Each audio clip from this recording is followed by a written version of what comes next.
అందరికీ నమస్కారం. ఆహ్లాదకరమైన మర్యాదలు, ప్రదర్శన, అలవాట్లు మొదలైనవి కలిగి ఉండటం ఆహ్లాదకరమైన రూపమని మన పెద్దలు చెబుతూ ఉంటారు.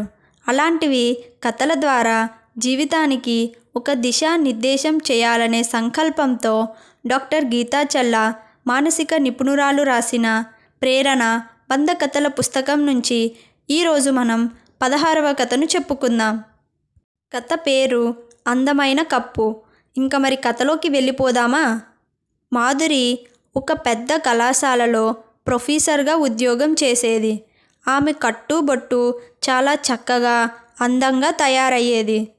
ఆమె ఒకరోజు తన స్నేహితులను ఇంటికి టీకి పిలిచింది. అందరూ కూర్చొని మాట్లాడుతుండగా పనమ్మాయి టీ తీసుకొని వచ్చింది.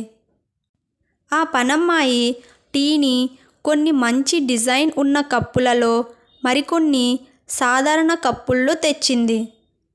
అందరూ ఆకర్షణీయంగా ఉన్న కప్పుల్లో టీ మాత్రమే తీసుకున్నారు. అప్పుడు ఆ ప్రొఫెసర్, చూడండి, మీరు అందరూ ఆకర్షణీయంగా ఉన్న కప్పులనే తీసుకున్నారు. అన్నిటిలోనూ ఒకటే టీ ఉంది.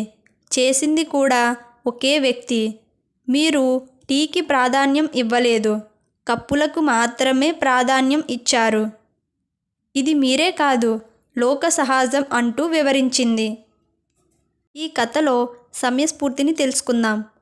అందరినీ ఆకర్షించండి. వ్యక్తి 10 మందిలో గుర్తింపు పొందాలంటే, 100 మందిలో ఎంపిక కావాలంటే ఎంతో కొంత శారీరకంగా, మానసికంగా ఆకర్షణీయంగా వ్యవహరించాలి. చక్కటి బట్టలు, మంచి మాట, హావభావాలు ఇవన్నీ కూడా మిమ్మల్ని ప్రత్యేకమైన వ్యక్తిగా చేస్తాయి. ఇప్పుడు మనం ఒక యాక్టివిటీని చేద్దాం. అద్దం ముందు నించొని నేను ఇంకా హోందాగా కనబడాలంటే ఏం చేయాలి అని పరిశీలించుకోండి.